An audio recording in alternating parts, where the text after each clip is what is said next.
सिर्फ यीशु ही अच्छा चरवाहा नहीं, उसने कहा है आप भी अच्छे चरवाहे बने। सबसे पहला अच्छा चरवाहा खुदा के बाद कौन है? माँ बाप। खुदा ने आपको औलाद की बरकत दी, बाप को अपने बच्चों पर इख्तियार बख्शा, माँ को इख्तियार दिया। ये मोहब्बत का इख्तियार सबसे पावरफुल है। अच्छा चरवाहा आपको बनाया है, मुहैया करना। खुदा का शुक्र है हमारे माँ बाप कुछ भी करें, मेहनत करें, किसी किस्म की भी मेहनत करें, अपने बच्चों को मुहैया करते हैं। खुदा का शुक्र हो। और कभी कभी जो बाप काम नहीं करता है, बस वैसे ही याद करवाना चाहता हूँ, खुदा ने आपको अच्छा चरवाहा अपने घर का मुकर्रर किया है। मुहैया करना आपका काम है, आपका फ़र्ज़ है। और अगर आप करते हैं, खुदा की बरकत है आप पर। डजंट मैटर क्या काम करते हैं, आपको खुदा ने अपने घर का चरवाहा मुकर्रर किया।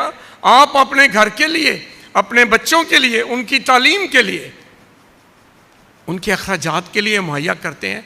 आप अच्छे चरवाहे हैं माँ बाप, आप अच्छे चरवाहे हैं। दूसरा, निगाहबानी करना, नज़र रखना, निगाह रखना।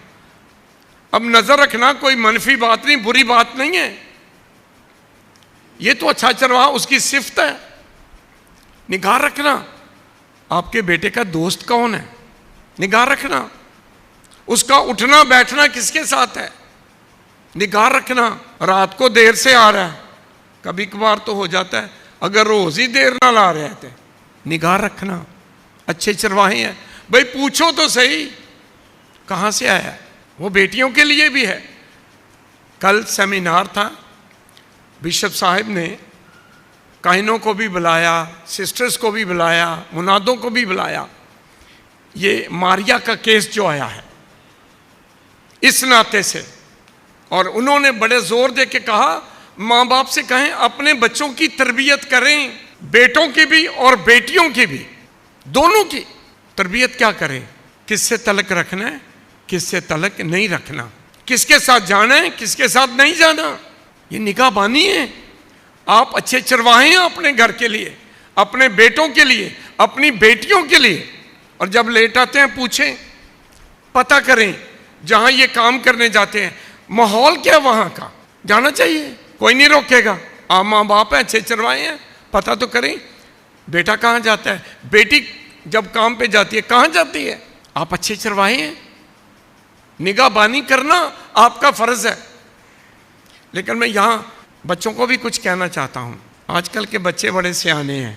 माँ बाप कोई बात, पहले बच्चे डरते थे माँ बाप से, आजकल बोलो बोलो माँ बाप डरते ने।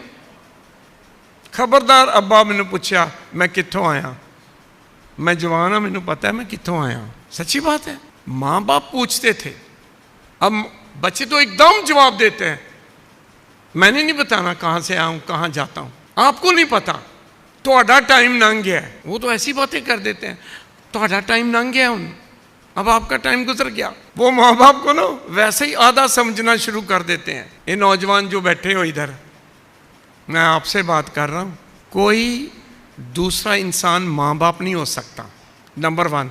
दूसरा, माँ बाप की जिंदगी का तजर्बा आप कितने भी तालीम याफ्ता हो जाए उसको नहीं आप बदल सकते हैं। माँ बाप के पास जिंदगी का तजर्बा है, वो नहीं बदल सकते हैं। अपने माँ बाप की सुनो। इसलिए खुदा ने चौथा हुक्म क्या रखा था, तू अपने बाप और अपनी माँ की इज्जत। ये नहीं है कि आप ऐसे खाने पकड़ पकड़ के सामने रखें, बात सुने, सुने, माने, ताबियादारी।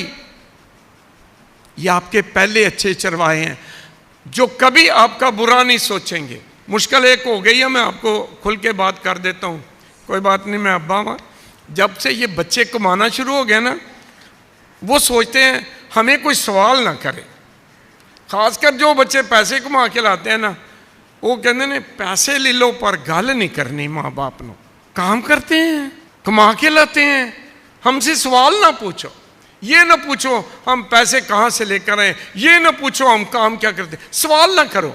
मैं माँ बाप से कहता हूँ पैसे कमा के भी लाते हैं ना, फिर भी सवाल करो। और बच्चों से, नौजवानों से क्यों ना माँ बाप सवाल करें आपसे। अच्छे चरवाहे हैं, उन्होंने आपको जन्म दिया, पाला है, बड़ा किया, और आप कहते हैं सवाल ना करो। क्यों ना करें? आप तनख्वाह दे के समझते हैं कि माँ बाप का मुंह बंद कर दें? ना, सवाल करना माँ बाप का फर्ज है, पूछना माँ बाप का फर्ज है, निगाह रखना, निगहबान होना उनका फर्ज है, और आपका भी फर्ज है बताना जो उन्होंने पूछा है।